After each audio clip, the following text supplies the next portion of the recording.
everybody, it is the Working Brother back at you with another talk. Yet again, Drago Bosnic. Drago, how you doing? Great being here as always, man. As always, good to have you back. The not so weekly update of articles that you've written that we make into regular jokes here on the show. For everybody who is new, hi, welcome, subscribe, check out, actually don't subscribe. Do me a favor, don't subscribe. Check out another video on this channel and then think about subscribing. Because this whole trying to get you to subscribe thing, it's not working. So don't subscribe. I gave up on that. Yeah, it's a comedy show. Nothing we say here has anything to do with the reality. Let's get into it. We've got a meme to get things going. I lied. Don't have Netflix.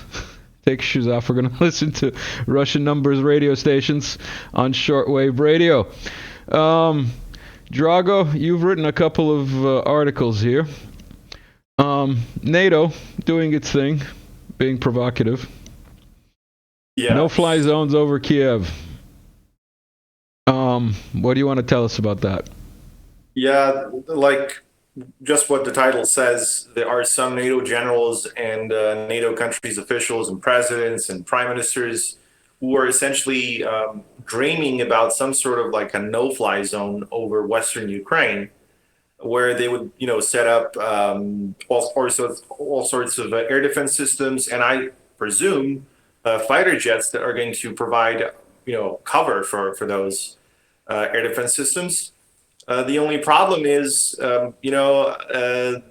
Ukraine and Russia situation is not like, Serbia, Yugoslavia, or Libya, or Iraq. You have a heavily armed country that is conducting a special military operation. And they said that whoever tries to do anything that jeopardizes Russian soldiers or any sort of direct attacks on the Russian military, they're going to be, squashed. And that's exactly what actually happened soon after this announcement, this pompous announcement about the no-fly zone. The Russians fired several of these Kinzhal hypersonic missiles at the Yavoriv training grounds, where a few hundred of these NATO advisors, as they call them, and Kiev regime officials and officers and military in general, they were all sent to meet Bandera, I suppose. A reunion of sorts. Yeah. Let's see. Should we get? We're like unusually on time with this recording, so we've got like only like a week of actual articles, so we're gonna have to try and make them last a little bit longer and stretch them out with some memes and some other random videos. Let's get another article done. By the way, is everybody's color off? Is that my monitor? I'm not sure. In any case, apologies for technical difficulties. Russian warnings about NATO nuclear escalation should be taken very seriously. Russian warnings. Well, there was a lot of talk about a so-called limited nuclear war between European countries and Russia. And I see a lot of these NATO countries are talking about providing nuclear-capable weapons, including jets and, missiles to the Kiev regime, without realizing that the Russians are not really going to tolerate that. And the whole problem with this is that now they're targeting, the Ukrainians are using these drones to target Russian, we mentioned that before, to target Russian radar stations and early warning systems that are designed to prevent a surprise nuclear strike on Russia. And, Ukrainians have no reason to attack these areas, especially those radars that are not even pointed at Ukraine. Like they're pointed towards the north, they're pointed towards the south, like they're not even looking in the direction of Ukraine. So the Ukrainians have no reason to, waste their resources to attack these sites, but they do, which suggests that somebody else is telling them what to do. I know it's a shocker. I wonder who that could be. It's very difficult to determine. I think we have no idea who could that be. I'm really at a loss. However, jokes aside, what I actually mentioned at the end. And maybe we can read that part, literally the last paragraph of the article, where I mentioned, that even if Russia were to disappear today, they still have enough nuclear powered subs with, ICBMs or actually SLBMs or submarine launched ballistic missiles with nuclear warheads. And they have 8 of them, which are active. And each of those has 16 Bulava SLBMs, which are like submarine launched ballistic missiles. And every missile has up to 10 MIRV warheads. So do the math, how many, Hiroshima bombs that is, considering the fact that each warhead is stronger than the Hiroshima bomb. So, do the math and realize, try to realize how you could defeat a country that has the capability to wipe out anyone just with its, submarine fleet. So good luck with that, I guess. Yeah, I don't know. I don't know what they're pushing for, but it seems to be like suicidal. Like we discussed last time that, like, the UK's constant wish to get itself wiped off the map, and it seems like Yeah. the general West is doing the same.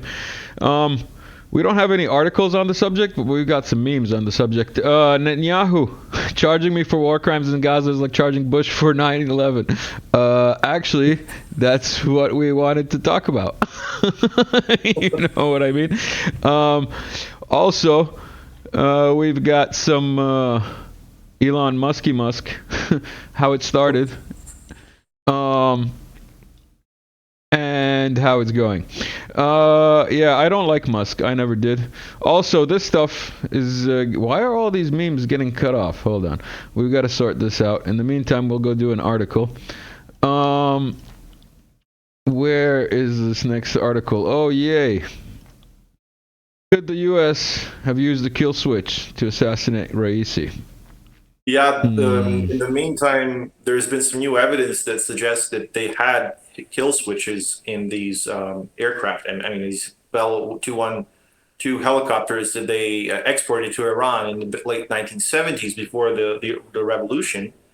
So I know another shocker, the US and all these other NATO countries are using kill switches in case that any country that buys their equipment goes rogue, as they say, as is the case with Iran, which dared to become, let's say, I guess, sovereign, right?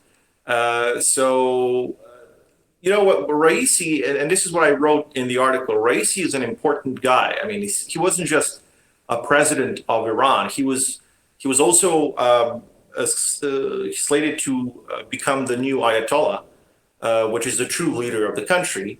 And he was also very important for the expansion of BRICS in the region, particularly when it comes to normalizing relations with Saudi Arabia. And considering that those two countries were on verge of war for decades, this was a very big success of the BRICS to simply defuse the tensions between the two countries and get them into the BRICS Plus format. So taking him out is an important task for the political West and whoever wants to take him out. We all know who really wanted to do that. So, there's a lot of indicators. There are a lot of indicators that suggest that this wasn't a mere accident. And as the time goes by, we have more and more evidence about it. Yeah, what can I say? Buy me a coffee if you feel like it. Shameless self-promotion. I can never get that phrase out. The point is, as you may know, this channel is demonetized. People who support me on Patreon, thank you for supporting me on Patreon, all 6 of you. Everyone who's bought me a coffee, including some of the most recent coffees that have been motivated by the live chats. Thank you for buying me a coffee. Now let's get back to the memes and all that other good stuff. Musk is tweeting about crimes against humanity and Fauci. And also we've got a translated meme from the National Meme Coordination Body here. New Caledonia is going to declare independence. The new Republic of New Caledonia. What do you think about what's going on in the French territories?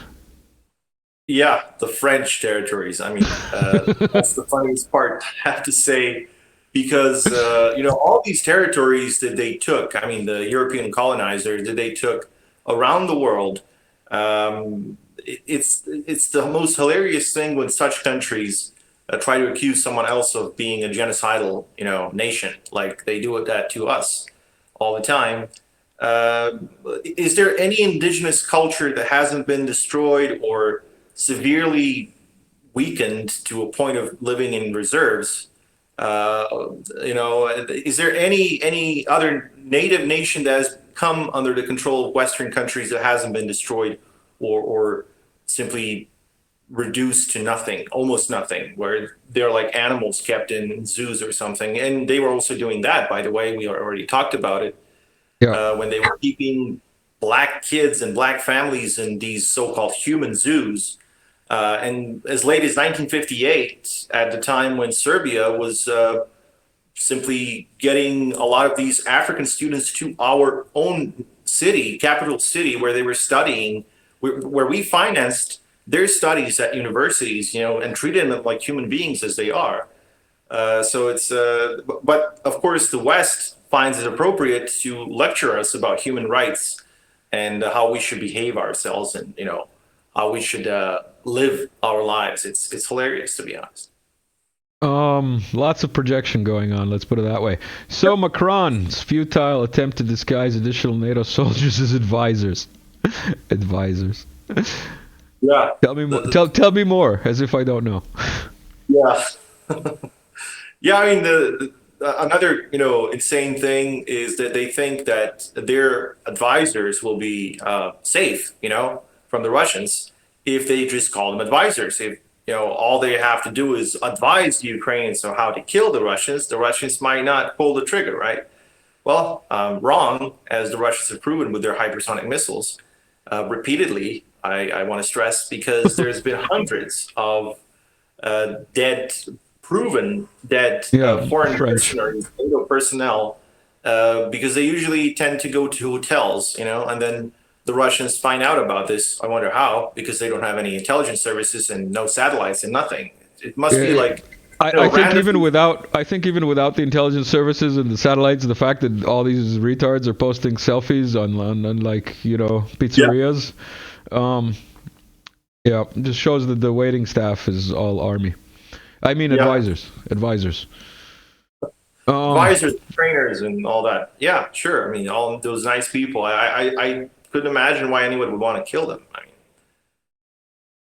mean, um, Recently, within the last week or so, this came across my feed, and I sent it along to you, and I thought it was a real video of like an intercept that happened. But you pointed out to me that some of these planes have not been flying for a long time.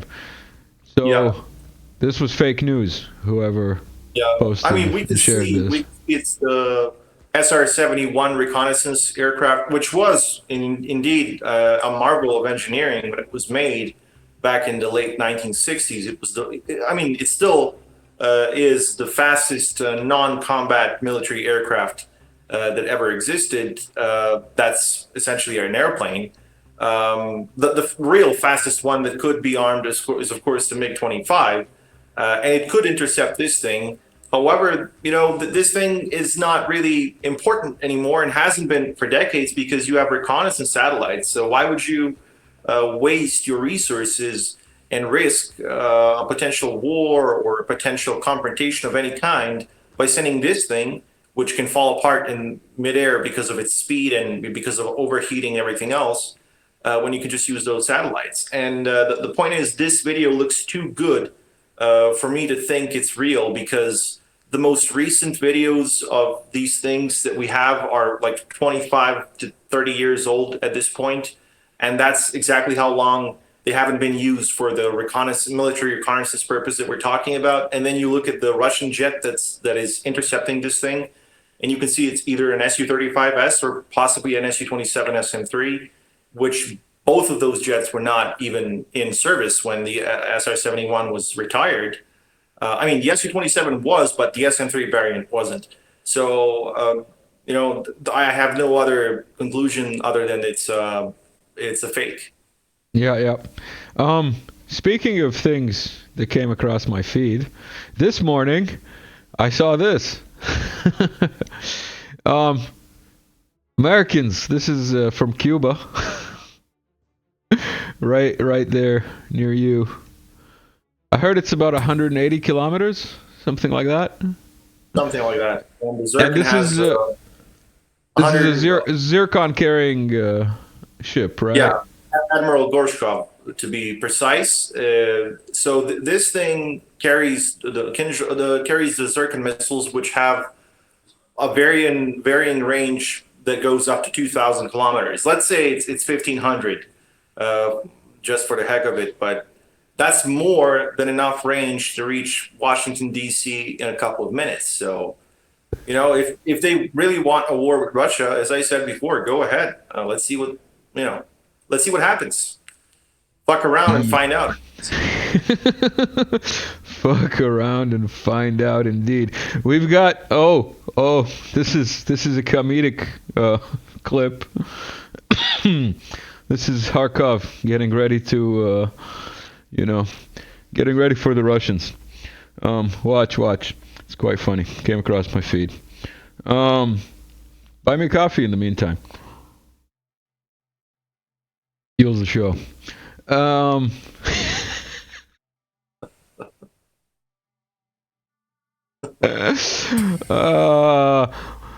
Okay, I think that's enough videos for now. We'll get back to some more entertainment in that part. Stuff we've got here. Netherlands supports use of its nuclear-capable F16s. Man, the Netherlands, they're already underwater. What are they trying? Like, tell us. Yeah, this is the crazy part. As we know, Netherlands is a nuclear-capable nation because it has a NATO nuclear sharing agreement with the United States. And its F-16s and now F-35s can carry B-61-12 nuclear bombs that are stored in Netherlands. So what's really going on is that there's this squadron number, if I'm not mistaken, 311 that got disbanded that had F-16s before. And this one is being sent to Ukraine, and it's been replaced by a squadron 313, if I'm not mistaken, which is armed with F-35s. You know, the most capable jets in the history of mankind, as the Lockheed Martin says, ever so truthfully.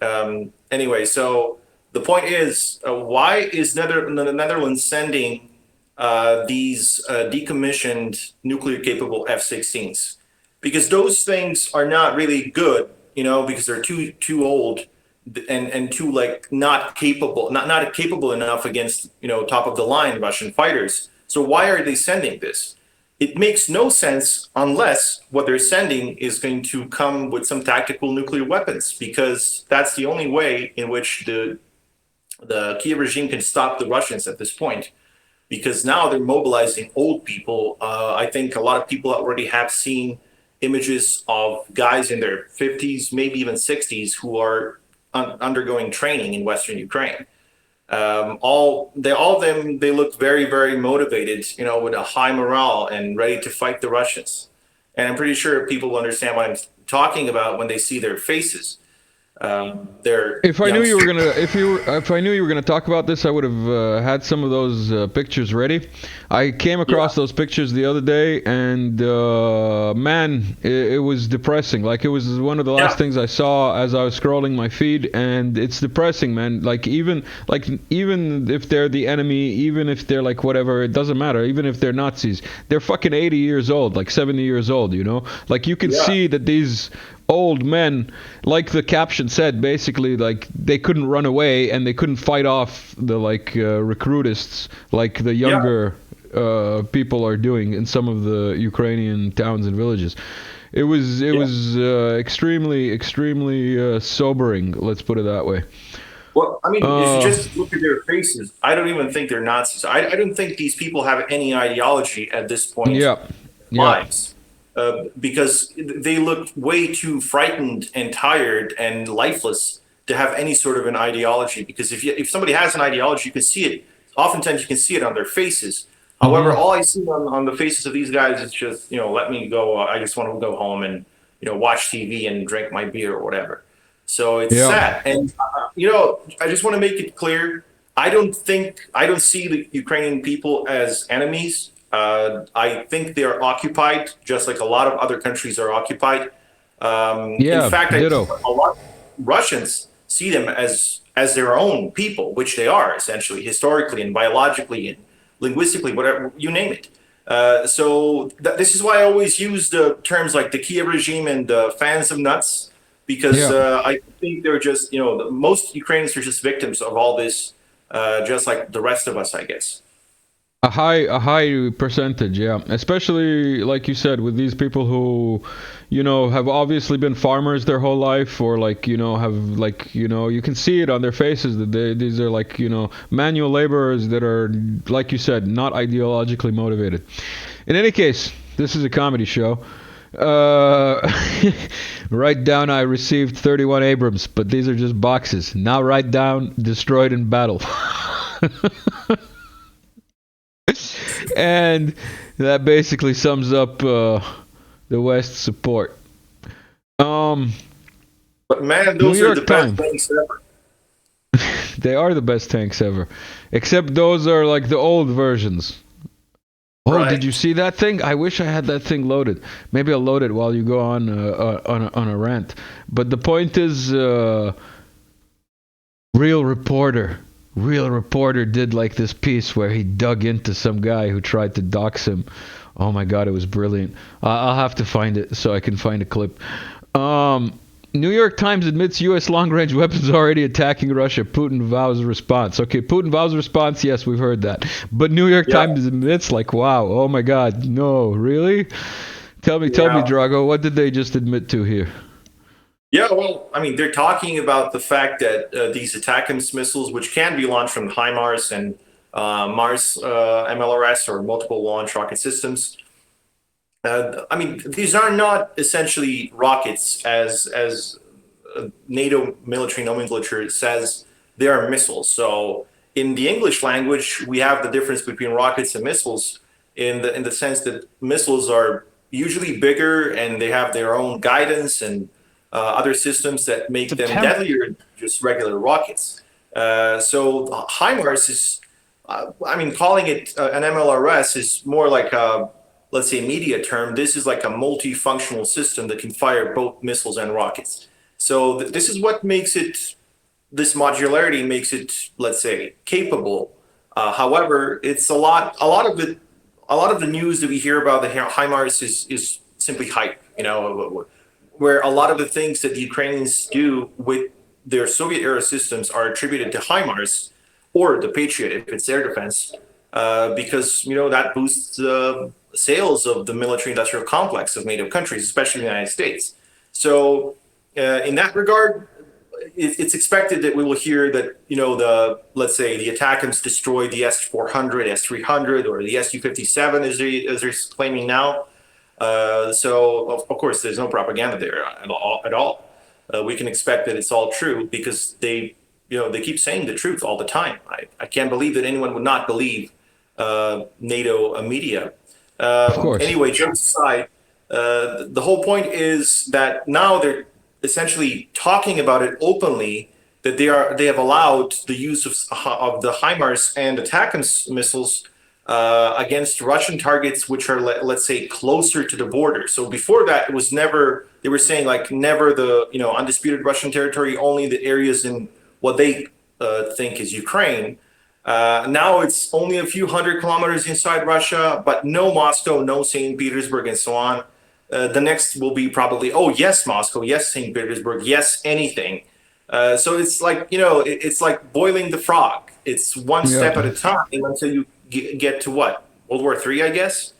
And of course, the Russians are responding now by sending nuclear-armed missile carriers, specifically these surface ships.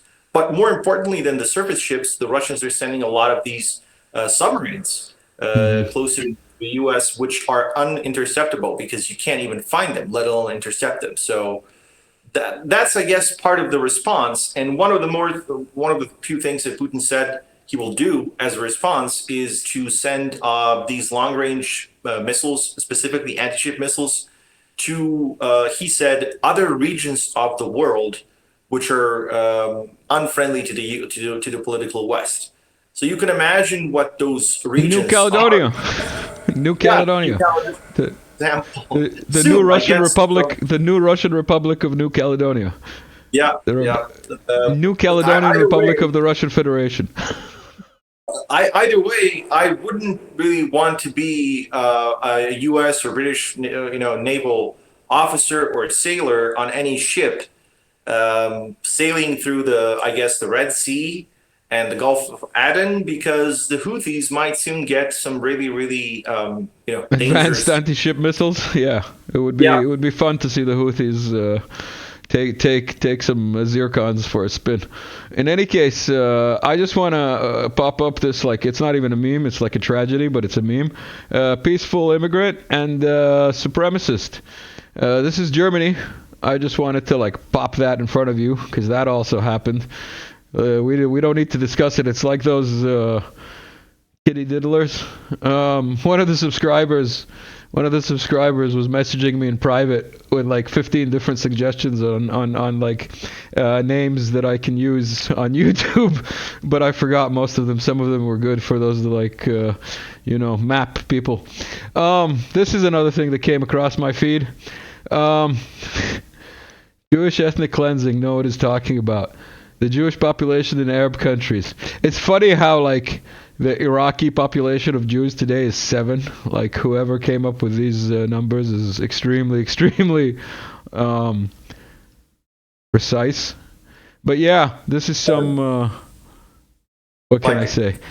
Israeli how do you cope. get to the number 7? Like, did you talk to every Iraqi ever, and then determine that only 7 of 30, how many million there are of them are Jews? The point is, everybody lived in peace until Israel started existing in 1948, more or less. Also, this happened in Latvia. Somebody took the Pride logo and rearranged it. Do we have anything else here? No, I think that's it. All right. I think we have one more article, and then we have this bit of news. Ukraine could launch terror campaign bombing schools if Russia wins war. An expert, anonymous probably, claims Ukraine's plan is more terrifying for Vladimir Putin than a conventional war because he could lose power very quickly in Russia. Blah blah. Daily Express journalist publication says that Ukraine will want to conduct terrorist activities in Russia if Russia wins on the battlefield. Can you imagine trying to justify, I don't know, bin Laden in 2001? Because that's what it is. Even though we know that the entire narrative about bin Laden is false and about what he supposedly did, where. What? Which buildings? We all know what I'm talking about, I guess. You mean there was more than 2 buildings that fell? Yeah, exactly. You mean that there was no plane parts in front of the Pentagon? We could go on forever.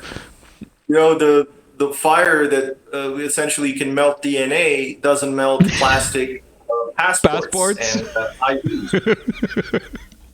I guess we just don't understand that, the Saudis are making passports which are not indestructible, essentially, and you can't even melt them. I presume they have a lot of problems with recycling those things, because how are you going to recycle them if they can survive 2,000 degrees of temperature? So I guess it's I just want to put this out there. I almost forgot. But the complaints email, just for like people who know me in real life, know about my driving. Same email for the complaints in humor for this show. Right there on screen. You can email it anytime. Drago, we're winding this down to the end. We've been going for 29 minutes. Oh, by the way, everybody who's here and who's on YouTube, which is where you're most likely watching this, are you seeing ads? If you are, I'm not getting any money from it. So, use ad block And there are many options. We've discussed them in the Telegram group. If you're on Telegram, you are privy to some of those suggestions. Now, Drago, your last article. Or no, let's do that real reporter bit. I think this is exactly the time code. Yeah. Conclusion. This guy speaks good English, so he must be trying to trick Westerners. Really? Should I wear a Ming hat and speak like Boris from Bullwinkle to fit the Russian stereotype? Yoddly-doddly-hoddly-ho! Gentlemen, allow me to introduce myself. Hello, I'm a Russian YouTuber. I no work for Kremlin. Trust me. I mean, is that how I'm expected to sound? You know, I worked. This guy's hilarious. That whole video, it's beautiful. I might leave a link in the description. I'll probably leave a link in the description. Everybody should go watch that video and tell him the working brother sent you. So Drago, back to your latest article. Oh yeah. Kiev irritated by U.S. ambassador asking too many questions about corruption. What? There's no corruption in Ukraine. Ukraine is the most free and democratic country in the world. Yeah, this is just Russian propaganda coming from the U.S. ambassador of all people. Obviously, who else is going to, disseminate Russian propaganda, as they say, but the U.S. ambassador in any country. Obviously, the thing is, and this is what I said in the article, the Americans are not concerned about corruption in Ukraine. They don't give a damn about that. What they're concerned is essentially the battlefield performance of the Ukrainian military. So for them, it's a problem when Ukraine says it built these massive fortifications in the Kharkov Oblast only for it to turn out to be nothing but exist on paper.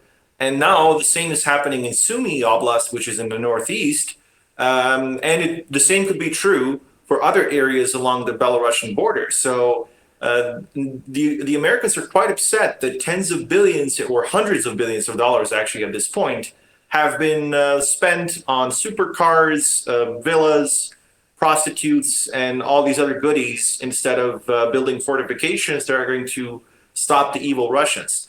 So this is why they're talking about corruption, because it's starting to affect them. And the point is, the things are not going to change because these Ukrainian officials realize that all is lost, and the best they can do is to just get as much money for them as possible, for themselves, I mean, and just get off, take off with all that money to some, Caribbean island or somewhere where they will enjoy the money for the rest of their lives for all 2 or 3 years until the FSB finds them, I guess. Just like that helicopter pilot, which is an excellent segue to this little video that I came across today. Check this out. This is a Russian attack helicopter, and there behind it is the biggest helicopter in the world, also Russian. It's just gigantic. Also, I wanted to discuss this. People who've subscribed already on Telegram have seen this video.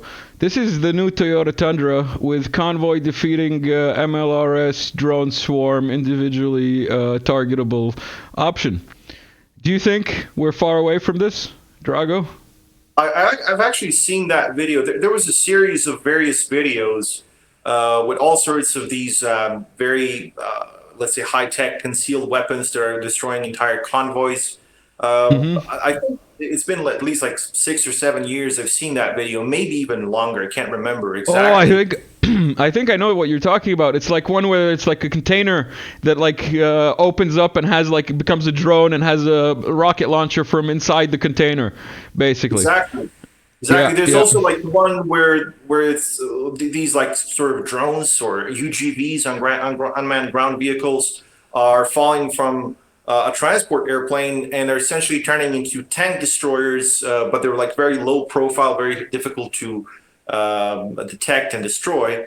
And the whole point is this is very possible, and I'm pretty sure a lot of countries are building such armies. I mean, we're living in the 21st century, well into the 21st century, where essentially we can see that a lot of the things have been revolutionized in terms of military technology. And just like 100 years ago, a tank was a sight to behold on the battlefield. Now there are other things which are much smaller, much more difficult to detect and destroy. However, there's also this thing that we know about that's called the electronic warfare. So that might be a way to negate the mass usage of drones in this way.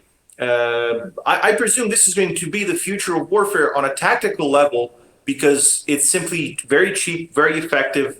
For the price of, let's say, of the convoy that was destroyed in that video, you could produce, I presume, 20, 30, or 50 of these Toyota trucks mounted with the MLRSs and drone, kamikaze drones, whatever you want to call them. Mm-hmm. So it's just a matter of the economy of war. So, I'm pretty sure we'll see the mass usage of drones in the future wars. I mean, we already see that, but in the future, it's just going to become completely unviable to use any sort of like a big expensive vehicle when it can be destroyed by a very cheap drone that can be precisely guided to destroy any sort of system on the vehicle that you're targeting.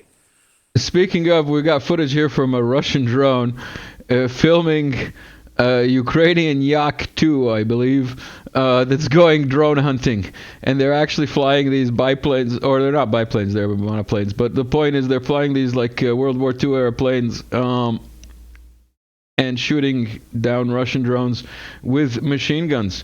Just an interesting video I wanted to pop up there. We've got a couple of these. I've seen that video and I saw a lot of people saying that, the Ukrainians don't have the technologies and so on and so on. But actually, what the Ukrainians are doing in this case is smart because the point is drones are too slow. Like you can't use a MiG-29 to hunt drones. Yeah. Because you're going to see any of those drones, you're going to be able to shoot them down. It just doesn't make any sense. So it's actually a better idea to use these slower, as you said, World War II era airplanes with machine guns because you actually will be able to hit something, unlike with a MiG-29 that are just going to zoom past any drones. In the background, we've got some Yemeni soccer. Yemeni soccer includes slippers, AKs, and grenade launchers, apparently. And this video we've discussed. All right, I think that's all the videos we've got for today. We've got one more meme sent in by Citizen 1001, reference again to the George playlist. I will leave a link somewhere. It should be popping up on screen. And then we've got, where else? No, that's it. Oh, yes, mace to the face. Nuclear mace to the face. Reference to last episode with Drago. Case you missed it. And I think there might be one more thing here. Yes. You gotta go find me on Telegram. What is this place? Drago, anything you'd like to say that we might not have touched upon, or anything that you wanna focus on in conclusion? There seems to be some cyber attack on Infobricks, so they still haven't published one of my article for today, which is about the so-called destruction of the Su-57. And I'm pretty sure a lot of people have seen the news that the Su-57 was destroyed, and some say it was damaged. And if you look at the picture which they're claiming is satellite footage, I'm pretty sure a lot of people are going to laugh. Seeing that as any sort of definite evidence of the destruction of the Su-57. And another thing is, even if it was destroyed on the ground, it still doesn't prove that the jet is shitty or whatever the Western media is saying, because I haven't heard any news that one was destroyed in air. So listen, bottom line, none of them crashed into mountains. Exactly. or got lost over national airspace. Exactly. The interesting thing is, I'm pretty sure everybody sees the pattern now. Whenever the Kiev regime forces are losing in the front lines, there's always some PR victory, crazy victory, that they've accomplished against all odds, blah blah blah. So yeah. I'm pretty sure a lot of people already see the pattern, and as the Russians are going to get more and more let's say, offensive on the front lines, I guess we're going to see a lot of these PR victories in the following weeks and months. The Russians are gonna get more offensive and it's gonna start offending everyone. Music for the outro. Everybody who stuck around to the end, thank you. Like, share, subscribe, all that good stuff. Supporters, thank you for the coffee. Thank you for Patreons. Drago, thank you for stopping by. Have a good one, everyone. See you soon.